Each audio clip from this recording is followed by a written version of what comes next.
ரட்சகரும் ஒன்றான மெய்தேவனுமாகிய இயேசு கிறிஸ்துவின் பரிசுத்த நாமத்திற்கு மகிமை உண்டாவதாக. கர்த்தர் உங்களை ஆசீர்வதிப்பாராக. இந்த விசேஷித்த வேத தியானத்தில் நாம் இன்றைக்கு ஆதியாகமம் 2வது அதிகாரத்தை தியானிக்க தேவன் நமக்கு இந்த நேரத்தை தந்திருக்கின்றார். இந்த வேத தியானம், இந்த பைபிள் ஸ்டடி எல்லாரும் புரிந்து கொள்ளும்படியாக வேதத்தினுடைய அதிகாரங்களை ஒரு அதாவது படிப்பறிவு இல்லாதவர்கள் கூட புரிந்து கொள்ளும் வகையிலே நிதானமான ஒரு ஆலோசனை வேதத்தின் மூலமாக பரிசுத்த ஆவியானவர் சொல்லக்கூடிய வேதத்தின் மூலமாக வேதத்திலிருந்து சொல்லப்படக்கூடிய ரகசியங்களை நாம் ஒவ்வொரு அதிகாரங்களிலும் பார்க்க கர்த்தர் இந்த நாளை நமக்கு நியமித்திருக்கின்றார்.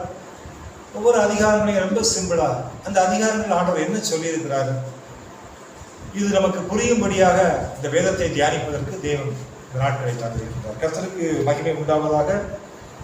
தொடர்ந்து இன்றைக்கு நாம் 2வது அதிகாரத்தை தியானிக்க போகின்றோம். லாஸ்ட் வீக்ல நம்ம ஃபர்ஸ்ட் 1வது அதிகாரத்தை பார்த்தோம். இப்போ 2வது அதிகாரத்தை படிக்கும் பொழுது அதில் முதலாவது இந்த நாளில் கூட முதல் 3 வசனங்களை பார்க்கும் பொழுது முதல் 3 வசனங்கள் சொல்லும் வார்த்தை, இவ்விதமாக வானமும் பூமியும் அவைகளின் சர்வ சேனையும் உண்டாக்கப்பட்டு தீர்ந்தன.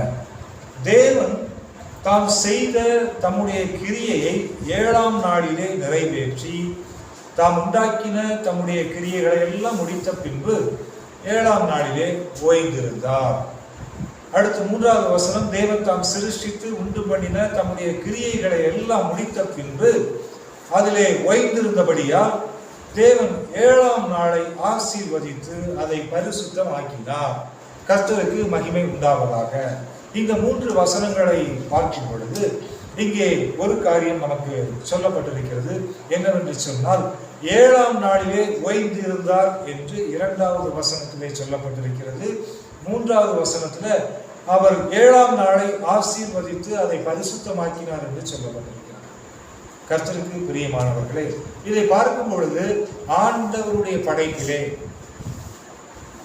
7 நாட்கள் என்பது நிச்சயிக்கப்பட்ட ஒன்று. 6 நாட்கள் அவர் கிரியை செய்த நாட்கள், 7வது நாள் அவர் ஓய்ந்திருந்த நாள். அந்த 7வது நாள் ரெஸ்ட் டே, அவ்வளவுதான், அவர் ஓய்ந்திருந்த நாள். இது இந்த உலக வாழ்க்கையில நம்ம பார்க்கும் பொழுது 6 நாள் நம்ம ஒர்க் பண்றோம், 7th டே ரெஸ்ட் எடுக்கிறோம். இங்க தேவன் 7ஆம் நாள் ஓய்ந்திருந்தார் என்று சொல்லப்பட்டிருக்கிறது. அவர் ஏன் ஓய்ந்திருந்தார்? அதுதான் இந்த 3 வசனங்கள்ல நம்ம ரொம்ப நிதானமா யோசித்து பார்க்க வேண்டிய விஷயம். தேவன் ஓய்ந்திருந்தார். அந்த ஓய்ந்திருந்த நாள் நமக்கு முக்கியம் கிடையாது. 7th டே கான்செப்ட் அதெல்லாம் நமக்கு முக்கியம் இல்லை. நமக்கு தேவை ஒரு நாள் ஓய்வு நாள், அதுதான் நமக்கு தேவை. ஏன்னா ஏற்கனவே பார்த்தோம், ஆதியாகமம் 1வது அதிகாரத்துல 1வது வசனத்துக்கு 2வது வசனத்துக்கு இடையில எத்தனை நாள் அப்படிங்கிறது யாராலையும் சொல்ல முடியாது. அது மறைக்கப்பட்ட மறைபொருள், ரகசியம் அது. அதனால தேவனுடைய வார்த்தைகளை நாம் தியானிக்க வேண்டுமே தவிர அவைகளை புரட்டுவது எந்த விதத்திலும் பலன் தராது. இங்கே அவர் 6 நாட்கள் வேலை செய்தார், 7வது நாள் ஓய்ந்திருந்தார். 7th day is the rest டே. ஆனால் இந்த 7வது நாள் அவர் செய்த காரியம் என்ன? இந்த 7வது நாள், அந்த ஓய்ந்திருந்த நாளிலே அவர் செய்த காரியம், அந்த நாளை ஆசீர்வதித்தார். அவர் ரெஸ்ட்ல இருக்கும்போது அந்த பிளஸிங் இருக்கு. ஆசீர்வதித்தார். 2வதாக அதை பரிசுத்தமாக்கினார். அந்த ரெஸ்ட் டேல அவர் ஒர்க் பண்ணிட்டு இருந்தார். ஆமா, முதல்ல இந்த பூமிக்குரிய அத்தனை காரியங்களையும் செய்து முடித்து இந்த மனிதனுக்கு தேவையான அத்தனை வாழ்வாதாரத்தையும் அவர் உண்டாக்கிவிட்டு 7வது நாள் அவர் என்ன செய்தார் என்று சொன்னால், அந்த பூமியை அவர் உண்டாக்கின எல்லாவற்றையும் பரிசுத்தப்படுத்தினார். 2வதாக அதை ஆசீர்வதித்தார். கர்த்தருக்கு பிரியமானவர்களே, இதுதான் 7th டேல அவர் செய்த காரியம், ரெஸ்ட் டேல அவர் செய்த காரியம். ஒவ்வொரு நாட்டிலையும் ஒவ்வொரு நாள் ரெஸ்ட் டேவா இருக்கு. கல்ஃப் கண்ட்ரீஸ்ல ஃப்ரைடே ரெஸ்ட் டே, இந்தியாவில் சண்டே ரெஸ்ட் டே, ஒரு சில நாடுகளில் திங்கட்கிழமை ஓய்வு நாள். ஒவ்வொரு நாடுகளிலும் 6 நாட்கள் வேலை செய்கிறார்கள், ஒரு நாளை ஓய்வு நாளாக வைத்திருக்கிறார்கள். நமக்கு நாட்கள் எந்த நாள் என்பது முக்கியம் அல்ல. 6வது நாள் முடிந்து 7வது நாள் அது ரெஸ்ட் டேவாக இருக்கிறதா, அதுதான் முக்கியம். அந்த ரெஸ்ட் டேல நான் எதற்கு முக்கியத்துவம் கொடுக்கிறேன் இங்கே? ஏன்னா அந்த நாள் ஆண்டவர் என்ன பண்ணியிருக்கிறாரு, அந்த நாள்ல அவர் ஓய்ந்திருந்தவர், அவர் பரிசுத்தப்படுத்துகிறார், இரண்டாவதாக அவர் ஆசீர்வதிக்கிறார். இதை குறித்து பார்க்கும் பொழுது இதனுடைய ரகசியம் என்ன? மார்க் 2வது அதிகாரம் 27, 28 யாராவது எடுத்து வாசிக்க. மார்க் 2வது அதிகாரம் 27, 28.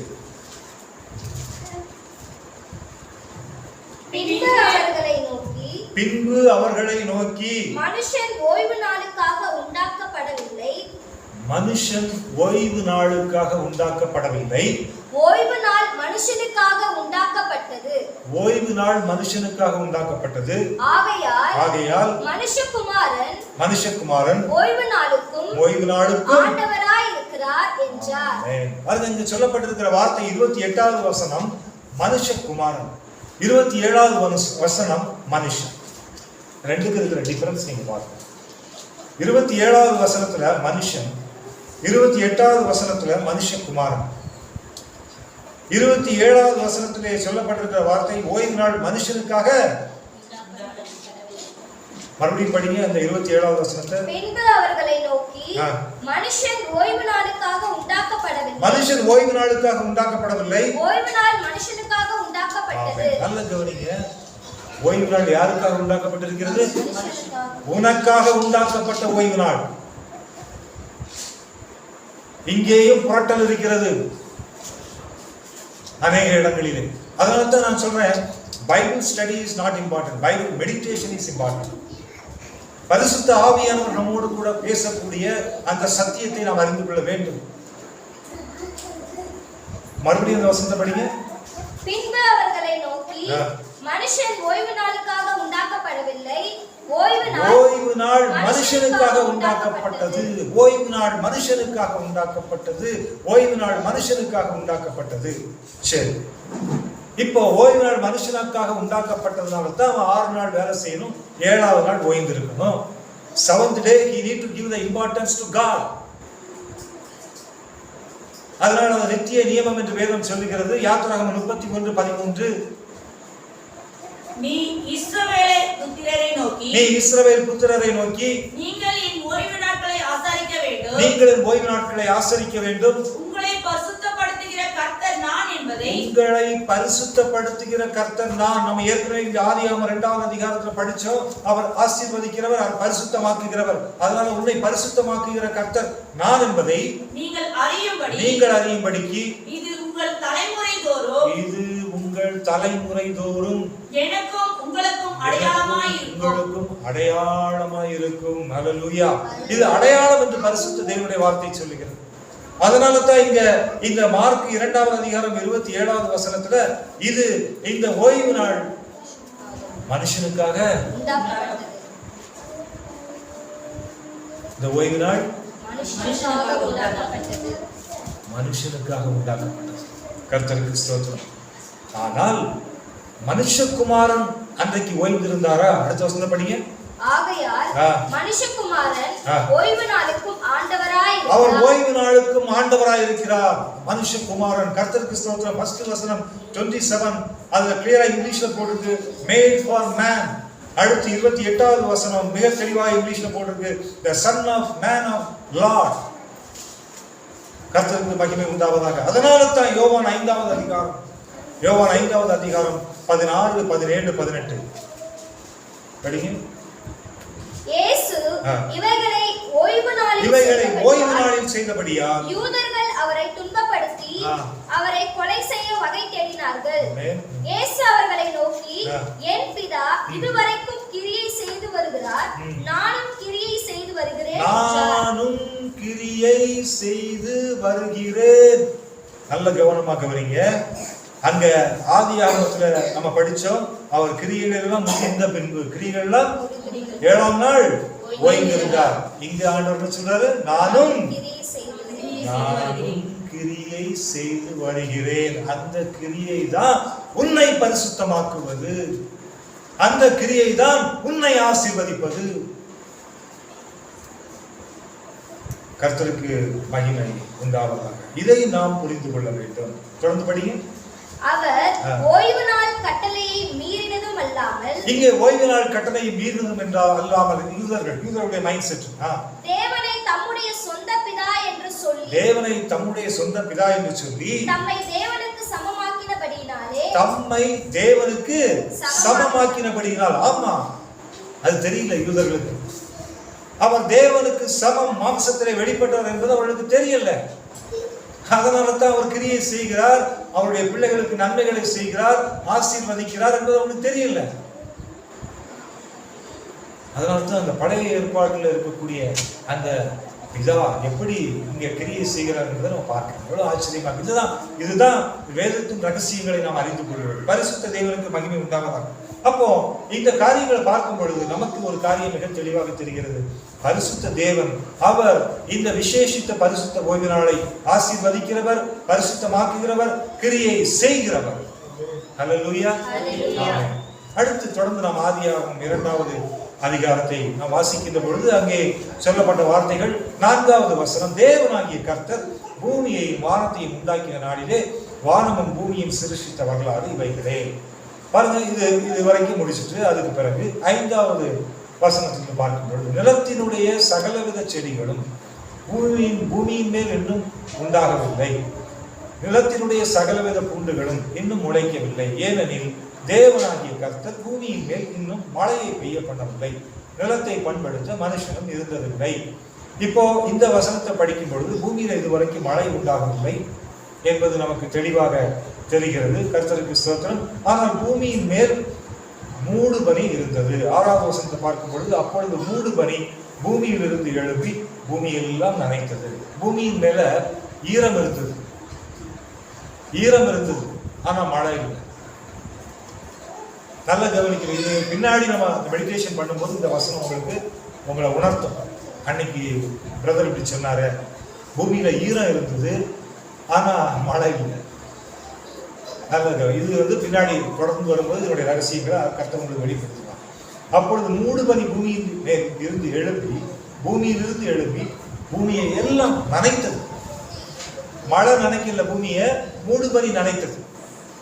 இப்ப பூமி ஈரமா இருக்கு, இன்னும் எதுவும் முளைக்கல. கர்த்தருக்கு ஸ்தோத்திரம். இப்போ 7வது வசனம், தேவனாகிய கர்த்தர் மனுஷன் பூமியின் மண்ணினாலே உருவாக்கி, கர்த்தருக்கு ஸ்தோத்திரம், பூமியின் மண்ணினாலே உருவாக்கி ஜீவ சுவாசத்தை அவன் நாசியிலே ஊதினார், மனுஷன் ஜீவ ஆத்துமா ஆனார். இப்போ இந்த 7வது வசனத்தை பார்க்கும் பொழுது அவர் மண்ணினாலே மனுஷனை உருவாக்குகிறார். நம்ம ஏற்கனவே எல்லாருக்கும் தெரியும், மண்ணினாலே மனுஷனை உருவாக்கி ஜீவ சுவாசத்தை அவனுடைய நாசியிலே ஊதினார், மனுஷன் ஜீவ ஆத்துமா ஆனார். இந்த சுவாசம் ஜீவ சுவாசமாக மாறுகிறது. இந்த ஜீவ சுவாசம் வேண்டும் என்று சொன்னால் அந்த நாசியிலே அந்த ஜீவ சுவாசம் ஊதப்பட வேண்டும். யோபு 17வது அதிகாரம் 1வது வசனம் படிக்கும்.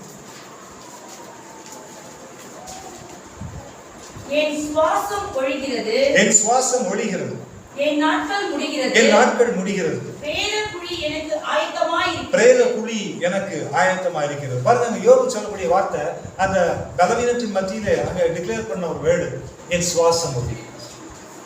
அப்ப இந்த சுவாசம் ஜீவனோடு கனெக்ட் ஆயிருக்கு. மண்ணுனால மனுஷனை உருவாக்குனாலும் இந்த சுவாசம் உள்ள போனதான் அவனுக்குள்ள ஜீவன் வரும். அப்ப அந்த ஜீவனை கொடுக்கக்கூடிய தேவன் அந்த சுவாசம் வழியாக ஜீவனை கொடுக்கிறார். அப்ப மண்ணினால இருக்கக்கூடிய ஒரு மனுஷனுக்குள்ள ஜீவன் வேண்டும் என்று சொன்னால் சுவாசம் வேண்டும். அல்லேலூயா.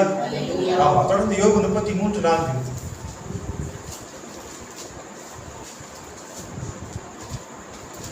தேவனுடைய ஆவியானவர் என்னை உண்டாக்கினார், தேவனுடைய ஆவியானவர் என்னை உண்டாக்கினார், சர்வ வல்லவருடைய சுவாசம், சர்வ வல்லவருடைய சுவாசம் எனக்கு உயிர் கொடுத்தது.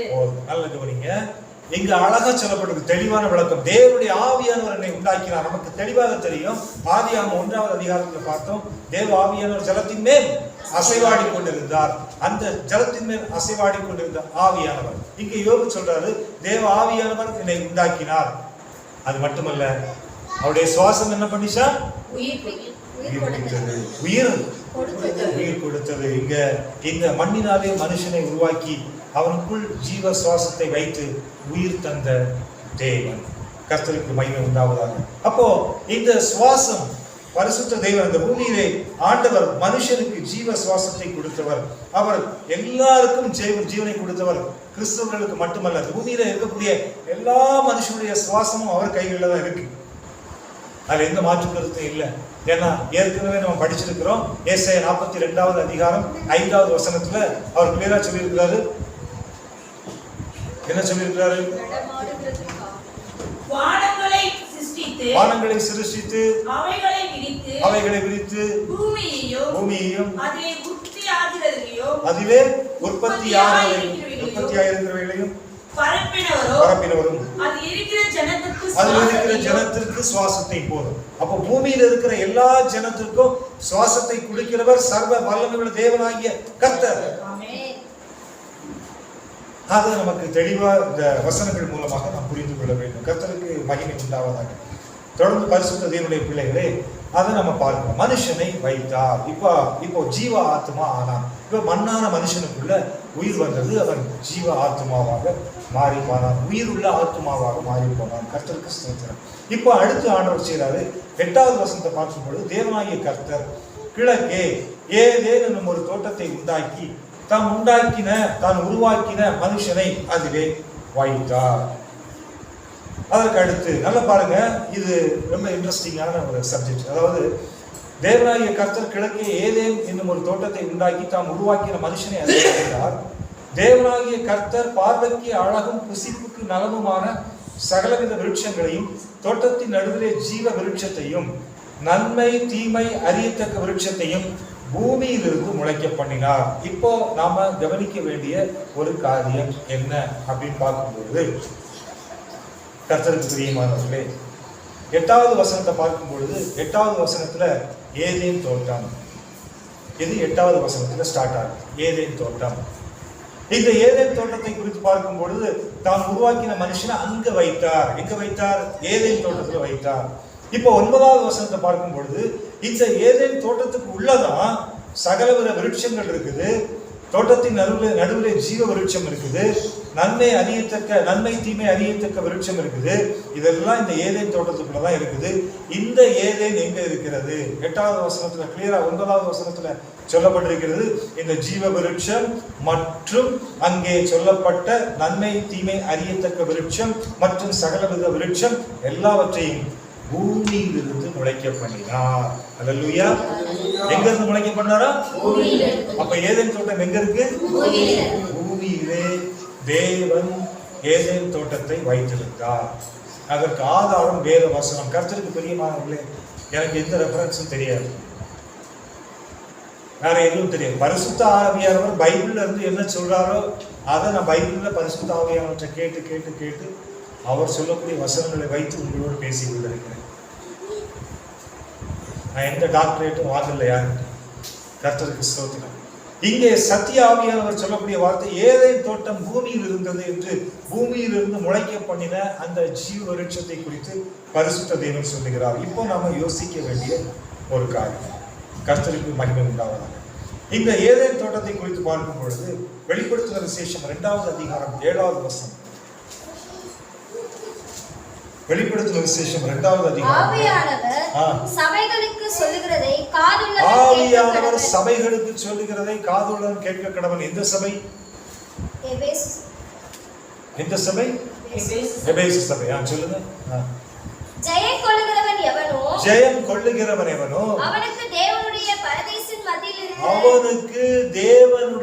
பரதீசின் மத்தியில் இருக்கிற ஜீவ விருட்சத்தின் கனியை புசிக்க கொடுப்பேன் என்று. ஜீவ விருட்சத்தின் கனியை புசிக்க கொடுப்பேன் என்று.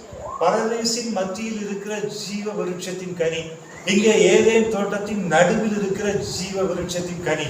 இங்கேயும் நடுவுல தான் இருக்கு, அங்கேயும் நடுவுல தான் இருக்கு. ஏதேன் தோட்டம் பூமியிலே, அங்கே இந்த பூமியிலே ஏதேன் தோட்டம் இருந்தது. அது நடுவில் ஜீவ விருட்சத்தின் கனி இருக்கக்கூடிய மரம் இருந்தது. அங்கே பரதீசு என்று புதிய ஏற்பாட்டிலே வெளிப்படுத்தும் விசேஷத்திலே சொல்லப்பட்டிருக்கிறது. அங்கேயும் நடுவிலே ஜீவ விருட்சத்தின் கனி கொடுக்கின்ற மரம். கர்த்தருக்கு பிரியமான வேதத்தின் ரகசியங்களை நாம் பார்த்து கொண்டிருக்கிறோம். இப்பொழுது பரிசுத்த தேவனுடைய நாமம் மகிமைப்படுவார். இந்த ஏதேன் இந்த ஏதேன் தோட்டம் இதை குறித்து பெரிய சப்ஜெக்ட். ஆனாலும் ஒரு சில காரியங்களை உங்களோடு கூட பகிர்ந்து கொள்கிறேன். இந்த ஏதேன் தேவன் பூமியில் வைத்திருந்தார். கர்த்தருக்கு பிரியமானவர்கள், வேதத்தின் ரகசியங்கள் மிக தெளிவாக நமக்கு சொல்லுகிறது. இந்த ஏதேன் தோட்டத்தை குறித்து நோவாவுடைய ஜலப்பிரளயத்திற்கு பின்பு பூமி முழுவதும் தண்ணீரினால் நிக்கிரகம் பண்ணப்பட்ட பின்பு இந்த ஏதேனை பரிசுத்த தேவன் மறைத்தார். எசேக்கியேல் 31வது அதிகாரம் 18வது வசனம். எசேக்கியேல் 31வது அதிகாரம் 18வது வசனம். சத்தமா படிக்க பார்ப்போம்.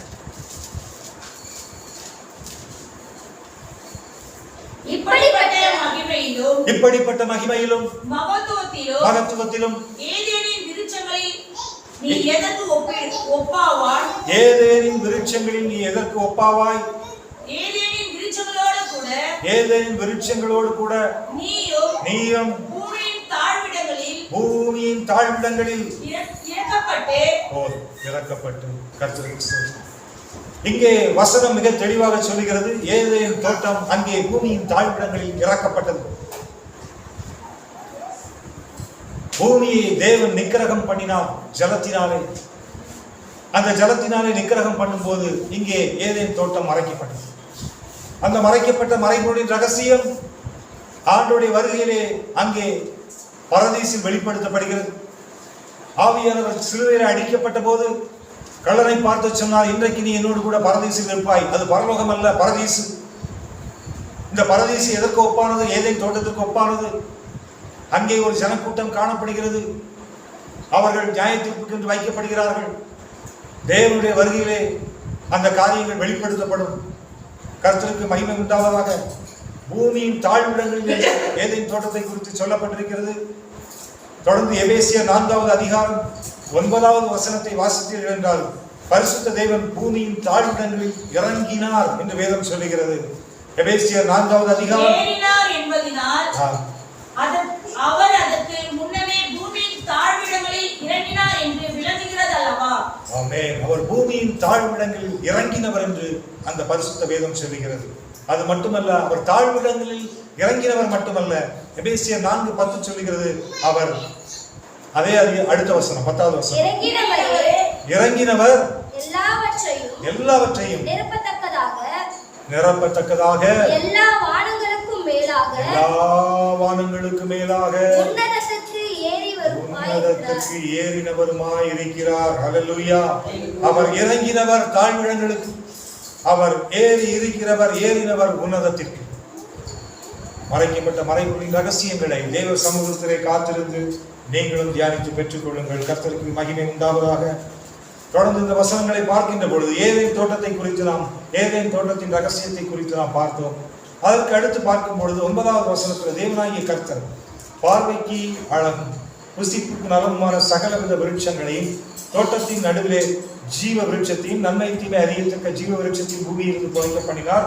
அதை வாசிக்க கேட்டோம். அதற்கு பின்பு 10வது வசனத்தை வாசிக்கின்ற பொழுது தோட்டத்தின் நடுவில் தோட்டத்திற்கு தண்ணீர் பாயும்படி ஏதேனில் இருந்து ஒரு நதி ஓடி அங்கே இருந்து பிரிந்து 4 பெரிய ஆறுகள் ஆயிற்று. அங்கே 4 ஆறுகள் காணப்பட்டது என்று வேதம் சொல்கிறது. முதலாம் ஆற்றுக்கு பைசோன் என்று பெயர். அது ஆவிலா தேசம் முழுவதையும் சுற்றி ஓடும். அவ்விடத்திலே பொன் விளையும். அந்த தேசத்தில் பொன் நல்லது. அவ்விடத்திலே பிதோலாகும் கோமேதக கல்லும் உண்டு. 2ஆம் ஆற்றுக்கு கீகோன் என்று பெயர். அது எத்தியோப்பியா தேசம் முழுவதையும் சுற்றி ஓடும். 3ஆம் ஆற்றுக்கு இதக்கேல் என்று பெயர். அது அசீரியாவுக்கு கிழக்கே ஓடும். 4ஆம் ஆற்றுக்கு ஐபிராத்து என்று பெயர். கர்த்தருக்கு பிரியமான இங்கே 4 ஆறுகள் சொல்லப்பட்டிருக்கிறது. ஆறுகள் பைசோன், கீகோன், இதக்கேல், ஐபிராத். இந்த 4 ஆறுகளை குறித்து பார்க்கின்ற பொழுது இந்த 4 ஆறுகளில் 2 ஆறுகள், அதாவது பைசோன் மற்றும் கீகோன், கர்த்தருக்கு ஸ்தோத்திரம்.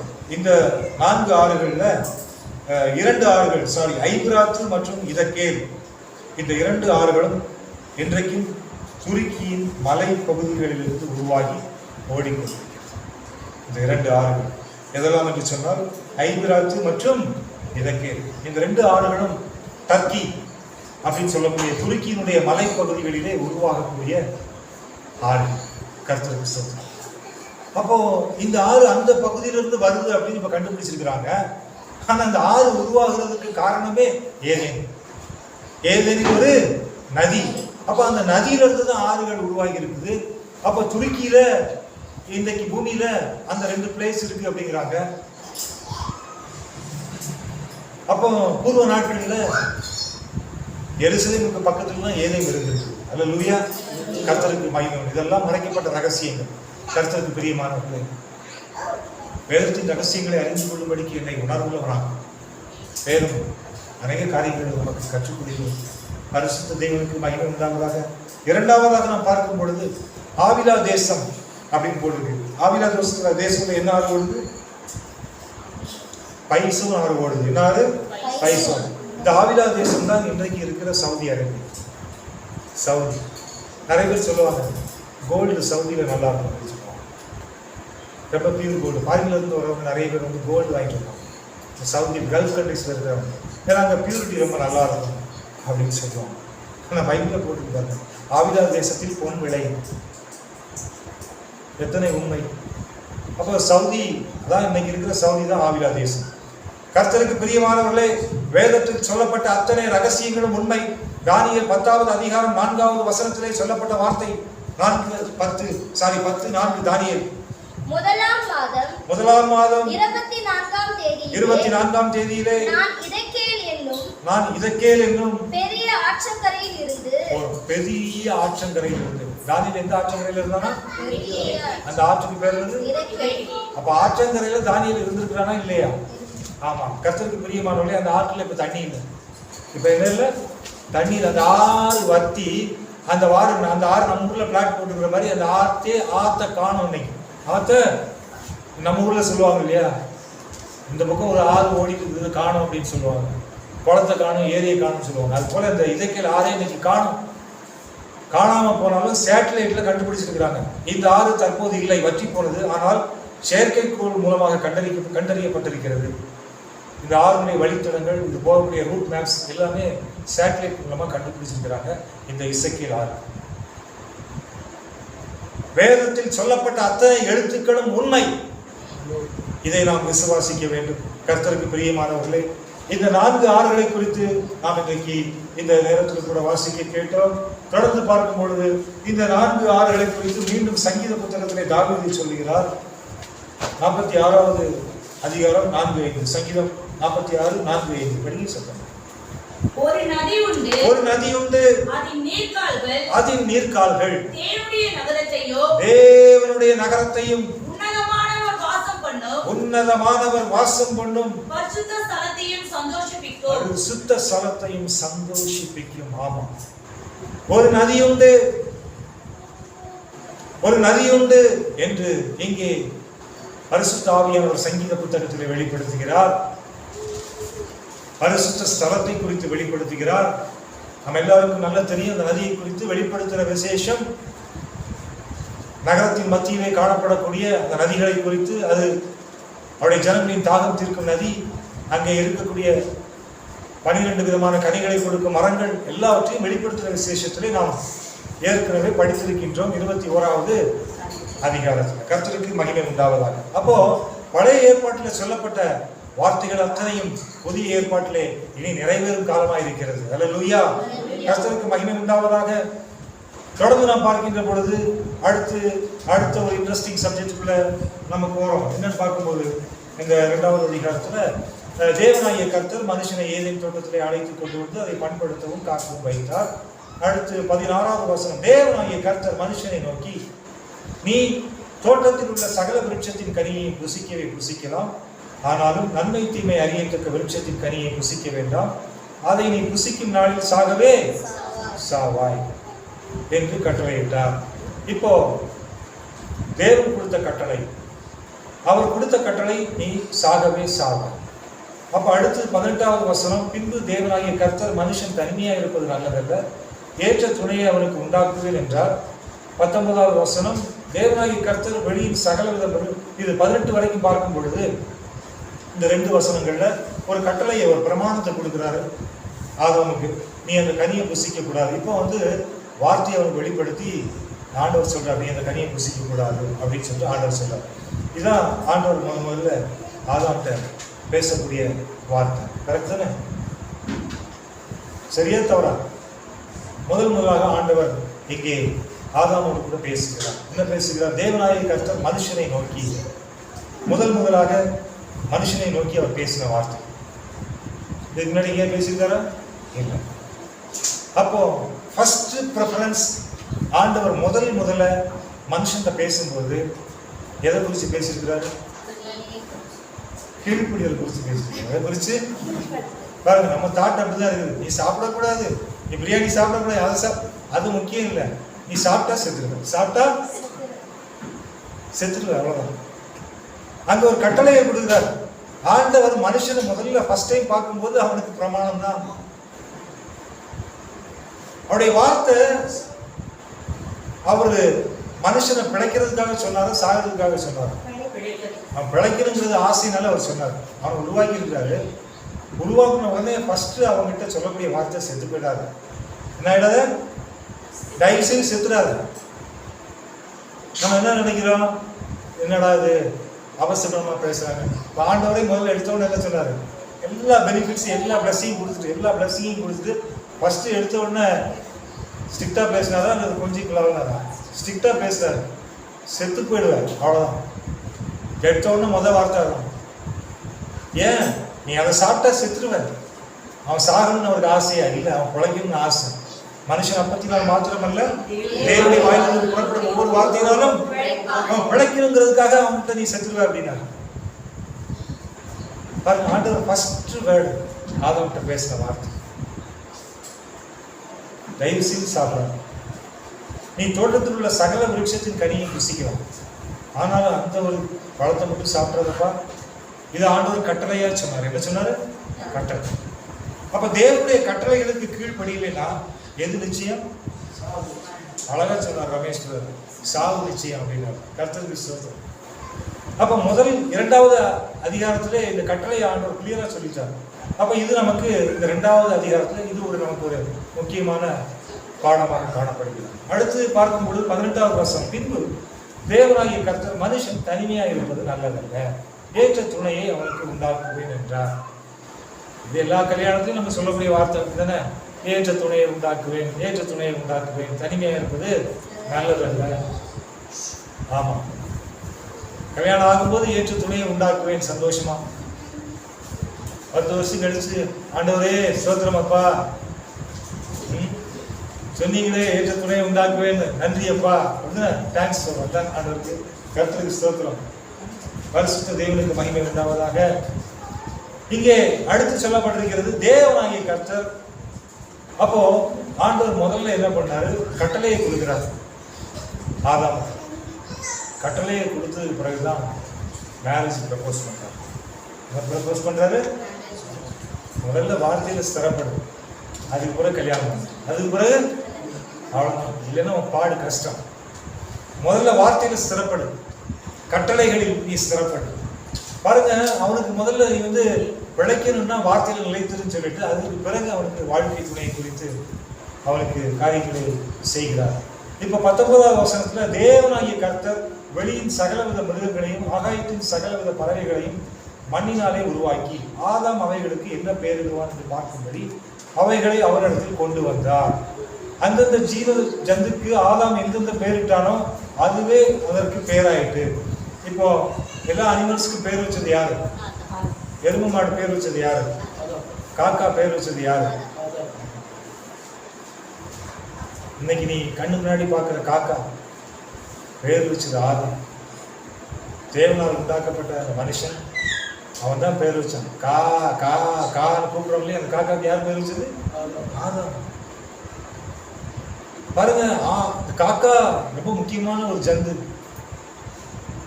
நோவா பேழைக்குள்ள இருந்து அந்த ஜலப்பிரளயம் முழுவதுமாக அமருவதற்கு முன்பாக அந்த பேழைக்குள்ள இருந்து முதல்ல எதை வெளியே அனுப்பிச்சா? ஃபர்ஸ்ட் காக்காவை தான் அனுப்பிச்சு. காகத்தை தான் முதல்ல அனுப்பிச்சா. 2வது தான் புறாவை அனுப்பிச்சா. இந்த காகத்தை முதல்ல அனுப்பிச்சான். காகம் போயிட்டு ரவுண்ட் அடிச்சுட்டு வந்து மறுபடியும் உள்ள வந்துருச்சு.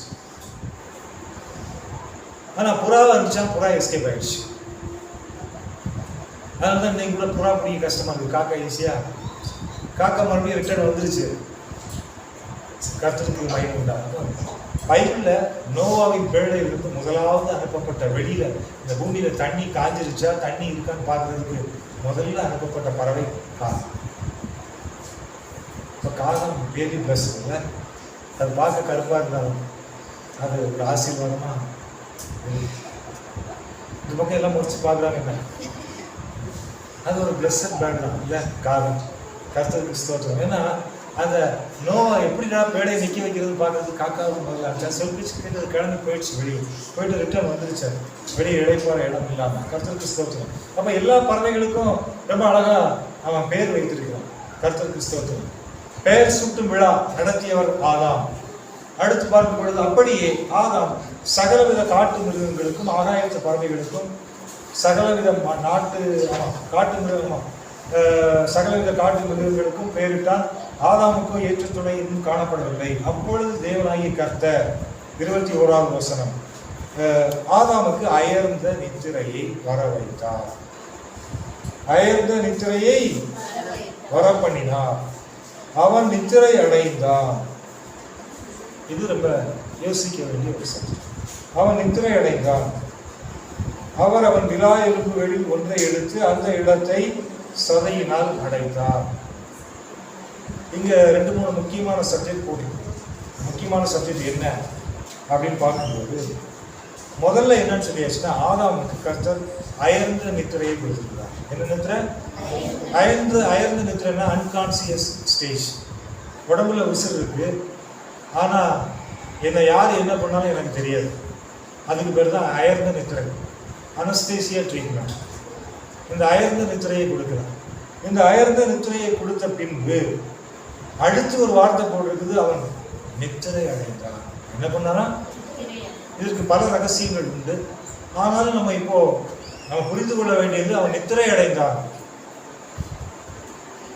ஆதாம் என்னவாயிட்டானா? நம்ம எல்லாரும் சொல்லுவோம், இது முதல் கர்த்தருக்குள் நித்திரை அடைந்தவர்கள் பாக்கியவான்கள் என்று வெளிப்படுத்தும் விசேஷத்துல போட்டுட்டா இல்லையா? நித்திரைனா என்னது? மரணம். அவ்வளவுதான், சாப்டர் ஓவர், எண்ட், ஃபினிஷ். இங்கே நித்திரை அடைந்தான் என்று சொல்லப்பட்டிருக்கிறது. முதலாவது அயர்ந்த நித்திரையை வரப்பண்ணினார் என்று சொல்லப்பட்டிருக்கிறது. இரண்டாவது அவன் நித்திரை அடைந்தான் என்று சொல்லப்பட்டிருக்கிறது. அவன் நித்திரைக்குள் சென்ற பின்பு அவன் விலா எலும்புகளில் ஒன்றை எடுத்து அந்த இடத்தை சதையினால் அடைந்தான். கர்த்தருக்கு பிரியமானவர்களே, அயர்ந்த நித்திரை நல்ல கவனிங்க. அயர்ந்த நித்திரை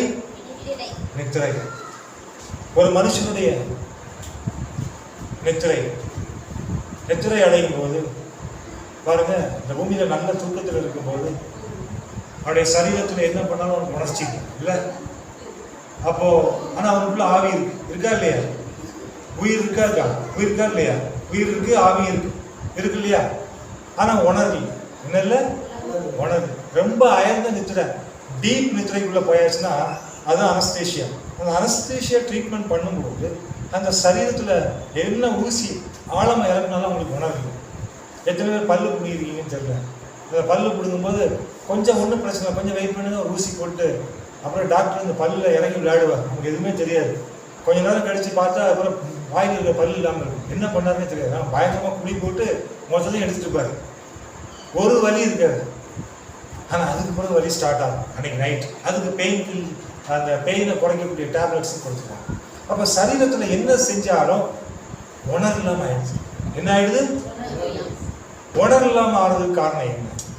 கர்த்தருக்கு ஸ்தோத்திரம். அந்த இடத்துல இருக்கக்கூடிய ரத்த ஓட்டமும் உள்ள என்ன ஆகுது? ஸ்டாப் ஆகுது, அரெஸ்ட் ஆகுது. அந்த இடத்துல பிளட் சர்க்குலேஷன் இல்லை, அதனால அங்கே உணர்வு இல்லாமல் ஆயிடுது. கர்த்தருக்கு பெரியமான இங்கே ஆதாமை குறித்து பார்க்கும்போது அவன் நித்திரை அடைந்தான் என்று சொல்லப்பட்டான். முதலாவது அவன் அயர்ந்த நித்திரை, இரண்டாவது நித்திரை. அவனுடைய விலா எலும்புகளில் ஒன்றை எடுத்து போடுறது. கர்த்தருக்கு பிரியமானவர்கள், வேதத்தில் பார்க்கக்கூடிய மனுஷனுடைய உருவாக்குதல், ஒரு மனிதனுடைய சரீரத்திலே 12 இணை எலும்புகள் இருக்கிறது.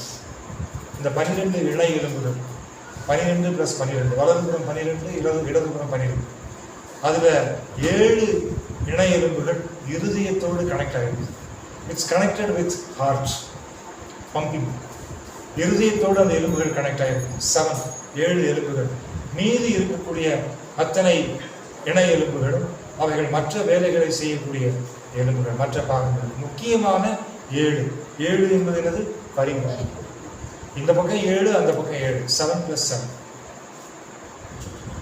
இந்த 7 விசேஷித்த எலும்புகள் இங்கே வேதம் சொல்லுகிறது. அவன் விலா எலும்புகளில் ஒன்றை எடுத்து, ஒரு எலும்பு அங்கே ஆதாமிடத்திலிருந்து எடுக்கப்பட்டது. ஆதாமிடத்திலிருந்து எடுக்கப்பட்ட எலும்பு. அதனால இங்க அடுத்த வசனத்தை பார்க்கும் பொழுது 22, தேவனாகிய கர்த்தர் தாம் மனுஷனிலிருந்து எடுத்த விலா எலும்பை மனுஷியாக உருவாக்கி அவளை மனுஷனிடத்தில் கொண்டு வந்தார். இப்ப அந்த எலும்புல இருந்து மனுஷியை உருவாக்கி இருக்கிறார். இந்த பூமியில பொதுவாக எல்லாரும் என்ன சொல்லுவாங்க? மனுஷிட்ட இருந்து மனுஷன் வந்தான். ஆனா இந்த வசனத்தை பார்க்கும்போது ஆண்டோடைய வார்த்தை என்ன சொல்லுகிறது? மனுஷன்கிட்ட இருந்து மனுஷி வந்தா அப்படியா, மனுஷிட்ட இருந்து மனுஷன் வந்தாங்க. ஆண்பிள்ளைகிட்ட இருந்தா பெண்கள்கிட்ட இருந்தா அந்த பூமியில எல்லா பிறப்புகளும் உண்டாகிறது. அது உலக இயல். ஆனா வேதம் சொல்லுகிறது மனுஷன்கிட்ட இருந்து மனுஷி வந்தாங்க. அப்போ இந்த உலகத்திற்கு மாறாக ஆப்போசிட்டா வேதம் சொல்லுது. கரெக்டா இல்லையா? இதைத்தான் புதிய ஏற்பாட்டில் சொல்லப்பட்டிருக்கு. படிங்க 1 கொரிந்தியர் 11வது அதிகாரம் 8-9 வசனம். 1 கொரிந்தியர் 11, 8-9. புருஷன் ஸ்திரீயிலிருந்து தோன்றினவன் அல்ல. புருஷன் ஸ்திரீயிலிருந்து தோன்றினவன் அல்ல. ஸ்திரீயே புருஷனிலிருந்து தோன்றினவள். ஸ்திரீயே புருஷனிலிருந்து தோன்றினவள். புருஷன் ஸ்திரீக்காக சிருஷ்டிக்கப்பட்டவன் அல்ல. புருஷன் ஸ்திரீக்காக சிருஷ்டிக்கப்பட்டவன் அல்ல. ஸ்திரீயே புருஷனுக்காக சிருஷ்டிக்கப்பட்டவள். ஸ்திரீயே புருஷனுக்காக சிருஷ்டிக்கப்பட்டவள். கர்த்தருக்கு ஸ்தோத்திரம். பரிசுத்த தேவனுக்கு மகிமை உண்டாவதாக. புருஷனுக்காக சிருஷ்டிக்கப்பட்ட ஸ்திரீ. அந்த ஸ்திரீ எப்படி சிருஷ்டிக்கப்பட்டாள் என்று சொன்னால், புருஷனுடைய விலா எலும்பிலிருந்து சிருஷ்டிக்கப்பட்டாள். அவன் விலா எலும்பு எப்பொழுது எடுக்கப்பட்டது என்று சொன்னால், அவன் நித்திரை அடைந்த போது எடுக்கப்பட்டது. தேவன் எலும்புகளை எடுக்கிறவர், எலும்புகளை உயிர்ப்பிக்கிறவர், எலும்புகளுக்கு சதைகளையும் நரம்புகளையும் உண்டாக்குகிறவர். பரிசுத்த தேவனுடைய வார்த்தை சொல்லுகிறது. எசேக்கியேல் 11வது அதிகாரம் 19வது வசனம். அவர்கள் என் கட்டளைகளின்படி நடந்து என் நியாயங்களை கைக்கொண்டு அவைகளின்படி செய்ய. எசேக்கியேல் 11:19. எசேக்கியேல் 11:19. அதான் படி. அவைகளின்படி செய்ய நான் அவர்களுக்கு ஏக இருதயத்தை தந்து அவர்கள் உள்ளத்தில் புதிய ஆவியை கொடுத்து கல்லான இருதயத்தை அவர்கள் மாம்சத்திலிருந்து எடுத்துக்கொண்டு கல்லான இருதயத்தை மாம்சத்திலிருந்து என்ன பண்ணுவாரா? எடுத்து போட்டு.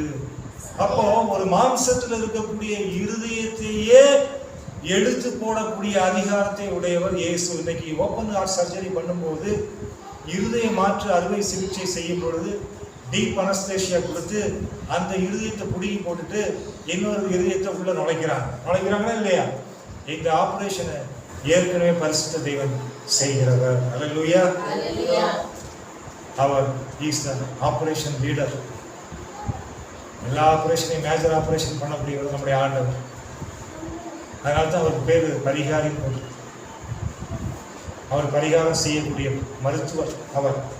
இங்க பார்க்கும் பொழுது எலும்பு அந்த இருதயத்தை எடுத்து போட்டு, அடுத்த கண்டினியூ பண்ணுங்க. கல்லான இருதயத்தை எடுத்து போட்டு சதையான இருதயத்தை அவர்களுக்கு அருளுவேன். ஆமென். அது போல மறுபடியும் எசேக்கியேல் 36:26 படிங்க. எசேக்கியேல் 36:26.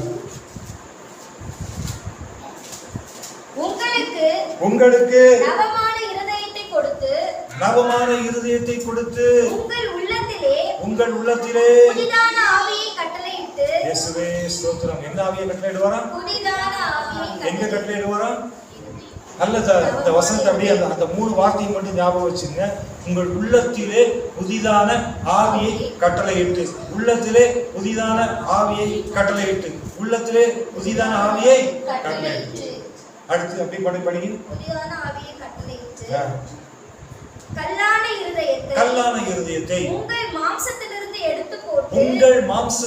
எடுத்து போட்டு சதையான இருதயத்தை உங்களுக்கு கல்லான இருதயத்தை எடுத்து போடுகிற தேவன், சதையான இருதயத்தை கொடுக்கிற தேவன், உள்ளத்திலே புதிதான ஆவியை வைக்கிற தேவன். இங்கே ஆதாமுடைய விலா எலும்புகளில் ஒன்றை எடுத்து போட்ட தேவன், அங்கே எடுத்து போடும்போது ஆதாமுக்கு அயர்ந்த நித்திரையை வர வைத்த தேவன், இந்த எடுத்த எலும்புகளில் அவர் புதிய சதையை உண்டாக்கின தேவன். அது மட்டுமல்ல, அங்கே புதிதான ஆவியை கட்டளையிட்ட தேவன். அல்லேலூயா. இதுதான் சத்தியம். அங்கே ஏவாளுக்கு புதிதான ஆவியை கட்டளையிட்டு மனுஷி என்று பெயர் வைத்த தேவன். அயர்ந்த நித்திரையை உண்டாக்குகிறவர், ஸ்திரீயிலிருந்தே புருஷன் தோன்றினான் என்பது பொய், ஸ்திரீயே புருஷனிலிருந்து தோன்றினாள் என்பது மெய். கர்த்தருக்கு மகிமை உண்டாவதாக. தொடர்ந்து படிக்கின்ற பொழுது இங்கே அப்பொழுது ஆதாம், ரொம்ப அழகாக சொல்லப்பட்டிருக்கு 23வது வசனம். அப்பொழுது ஆதாம், இவள் என் எலும்பில் எலும்பு.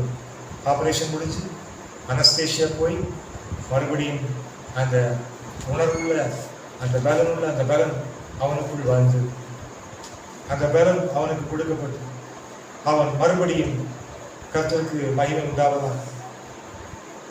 இவள் என் எலும்பில் எலும்பும் என் மாம்சத்தில் மாம்சமுமாய் இருக்கிறாள். இவள் மனுஷனில் எடுக்கப்பட்டபடியால் மனுஷி எனப்படுவாள் என்று அவளுக்கு மனுஷி என்று சொல்லி முதலாவது உயிரை மனுஷி என்று பெயர் வைத்தார் ஆதாம். அல்லேலூயா. கர்த்தருக்கு மகிமை உண்டாவதாக. 24வது வசனம். இது நிமித்தம் புருஷன் தன் தகப்பனையும் தன் தாயையும் விட்டு தன் மனைவியோடு சேர்ந்திருப்பான், அவர்கள் ஒரே மாம்சமாய் இருப்பார்கள். ஆதாமும் அவன் மனைவியுமாகிய இருவரும் நிர்வாணிகளாய் இருந்தும் வெட்கப்படாது இருக்கிறார். ஏனென்றால் அவர்கள் ஒரே மாம்சமாய் இருக்கிறபடினாலே அங்கே வெட்கம் இல்லை. அதைத்தான் இங்கே இந்த வேதத்தில் பார்க்கின்றோம். இங்கே விலா எலும்பிலிருந்து எடுக்கப்பட்ட மனுஷி. அதனால அவனுடைய எலும்பில் எலும்பு, அவனுடைய மாம்சத்தில் மாம்சம். கர்த்தருக்கு பிரியமானவர்களே, நாம் அவருடைய எலும்பில் எலும்பு, நாம் அவருடைய மாம்சத்தில் மாம்சம். இது உண்மையா புரியா? உண்மை. கர்த்தருக்கு மகிமை உண்டாவதாக. இந்த விலா எலும்பு தேவனால் உண்டாக்கப்பட்டது, தேவனால் அடைக்கப்பட்ட சதை, தேவனால் கொடுக்கப்பட்ட ஆவி, தேவனால் கொடுக்கப்பட்ட அடுத்த தலைமுறை.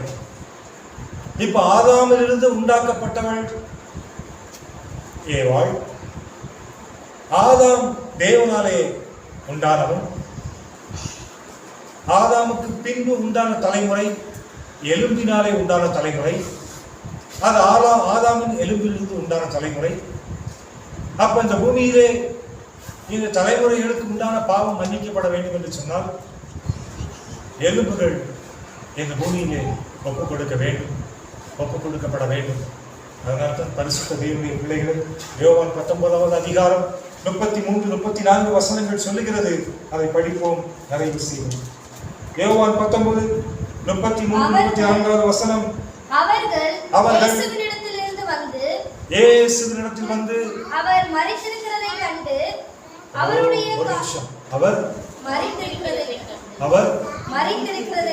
அங்கே ஆதாமை குறித்து சொல்லப்பட்ட போது அங்கே என்ன வார்த்தை சொல்லப்பட்டிருந்தது? ஆதாம் அயர்ந்த நித்திரை அடைந்திருந்தான். இரண்டாவது ஒரு வார்த்தை சொல்லப்பட்டிருந்தது, அவன் நித்திரை அடைந்தான்.